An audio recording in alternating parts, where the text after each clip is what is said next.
एक ही एआई, लेकिन प्रॉम्प्ट बदलते ही एवरेज जवाब एक्सपर्ट लेवल स्ट्रैटेजी बन जाता है। हेलो, मैं नीरज। तो आज का लेक्चर उन लोगों के लिए है जो एआई से सीरियस काम करवाना चाहते हैं। रिसर्चर्स, डेवलपर्स, एंटरप्रेनर्स, मैनेजर्स और टीचर्स के लिए ये बहुत ही यूजफुल होने वाला है। जनरली क्या होता है कि कॉम्प्लेक्स प्रॉब्लम में डायरेक्ट आंसर्स रिस्की होता है, क्योंकि एआई इम्पॉर्टेंट डायमेंशंस मिस कर सकता है। तो जैसे कि हम एक वीक प्रॉम्प्ट लेते हैं, create a strategy for an EV startup in India. Means electric vehicle startup in India के लिए हम एक स्ट्रेटजी क्रिएट करने के लिए बोल सकते हैं। तो यहाँ पर वो एक जनरलाइज्ड रीजनिंग देगा जो पढ़ने में अच्छा लगेगा, लेकिन मोस्टली काम का नहीं होगा। तो इसका रीजनिंग वर्जन कैसे हो सकता है? तो हम इसको ऐसे बोल सकते हैं कि do not solve this immediately, first break the EV startup problem in India into 5 dimensions. पहला है customer segment, pricing, infrastructure, competitions, policy and regulations. And for each dimension, identify opportunities, risk and related data. Then create the practical strategy and clearly separate the assumptions from the facts. ऐसे करके अगर हम prompt लिखेंगे तो आपको exact जो answer चाहिए वो मिलेगा।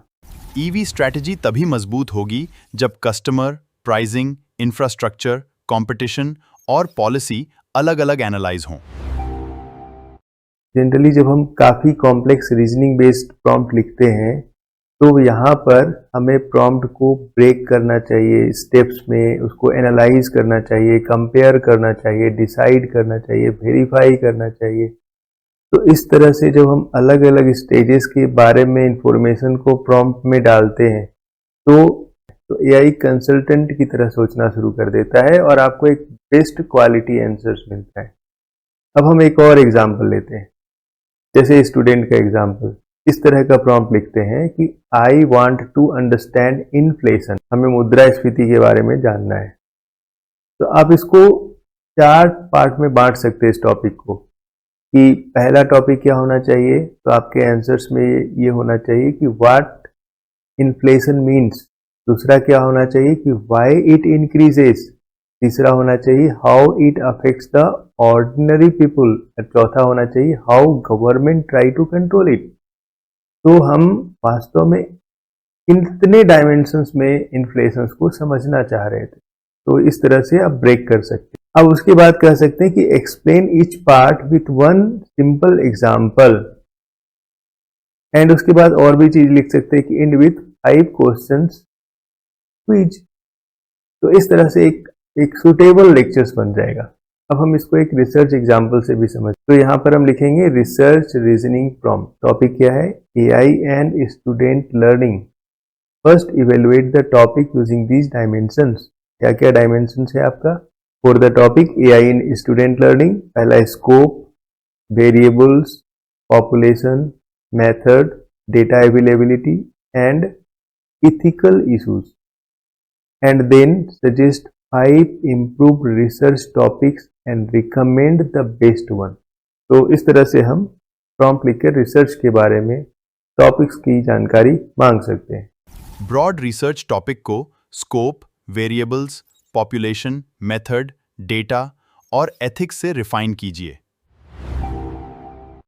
अब अगर सपोज हम फिर से आते हैं डेवलपर और डिबगर्स पर, तो हम कैसे डिबगिंग रीजनिंग प्रॉम्प्ट लिख सकते हैं।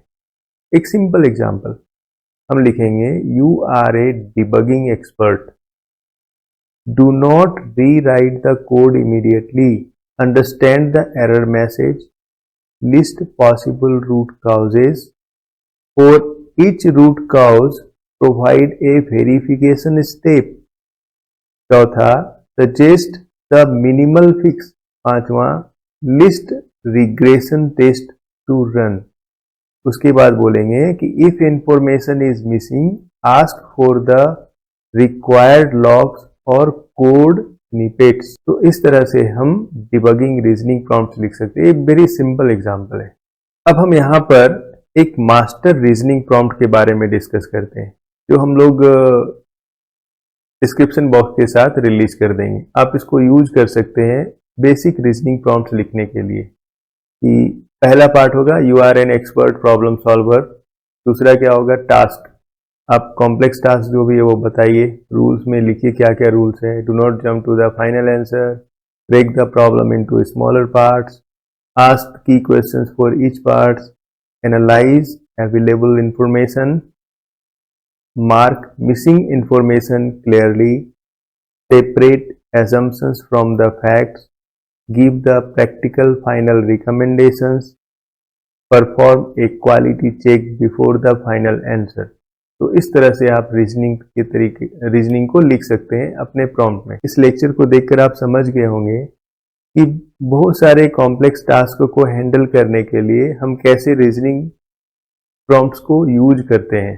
तो अगले लेक्चर में हम एक सिंपल आंसर जनरेट नहीं करेंगे, हम बहुत सारे थिंकिंग पाथ को बनाना सीखेंगे, जो बहुत ही कॉम्प्लेक्स प्रॉब्लम्स और बहुत ही यूजफुल सिनेरियोज और बिजनेस सिनेरियोज के लिए बहुत यूजफुल होता है।